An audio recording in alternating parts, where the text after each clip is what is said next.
Shamila Batoy there speaking to Karima Brown on The Fix earlier this morning.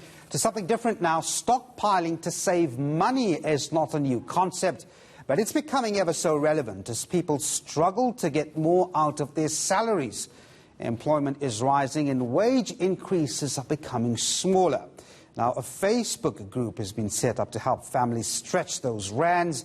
The group goes on bargain hunting and tells you where to find great deals. Ncumisa Fandesi-Nedlu is the founder of One Family, One Stockpile. She joins us now via Skype.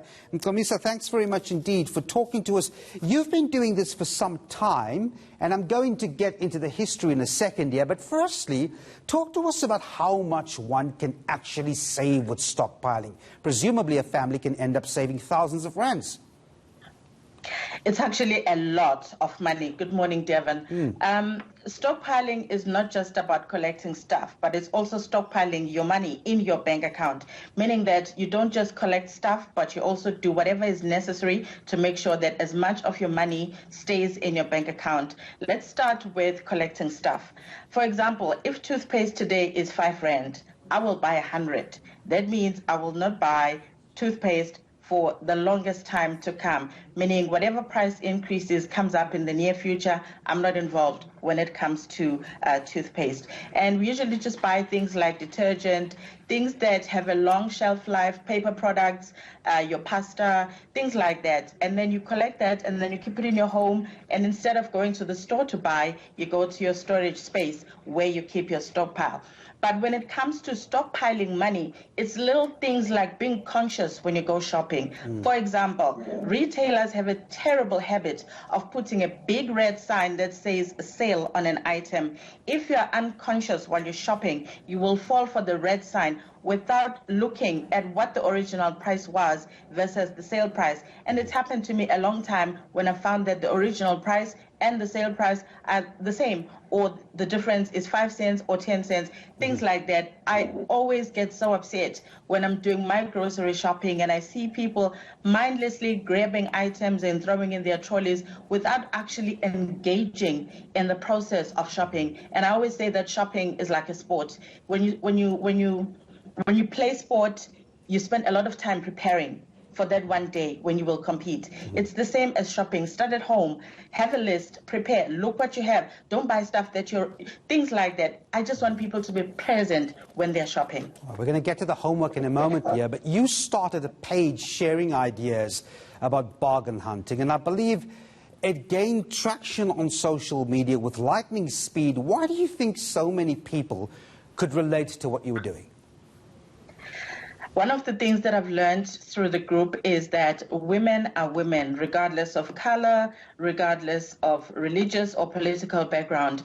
The problems facing women are the same everywhere. And the group is exclusively for women for that particular reason, because when a baby is hungry at home, they don't run to daddy and say, Daddy, I'm hungry. They always say, Mommy, I'm hungry, meaning that moms are responsible for making sure that the home has enough.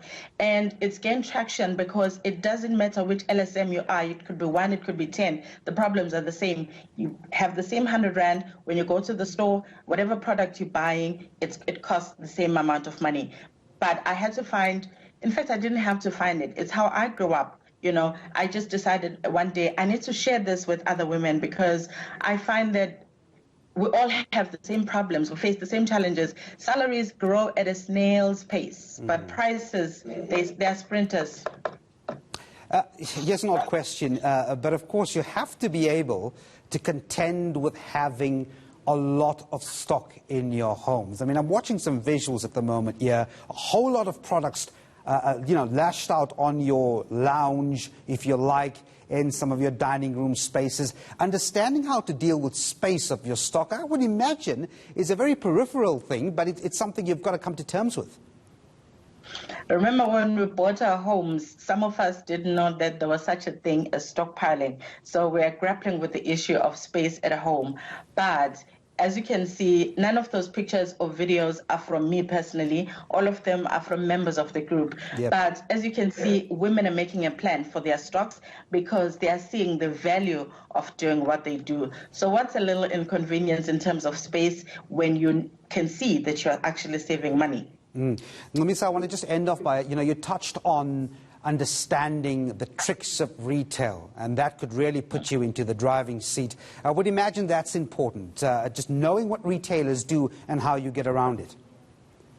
It's critical. When I go shopping, like I said earlier, I'm always present. When you are shopping, whether you're buying toothpaste today, it doesn't mean that you cannot look at the price of washing powder, so that on your next shopping trip, you know what washing powder costs and what a certain item costs, because when you were buying that item that you needed at the time, you were present, you were aware of the price. It also helps to see when you're being ripped off, because on a few occasions, members of the group have actually caught retailers scamming us, putting a red sign on an item and saying it's on sale.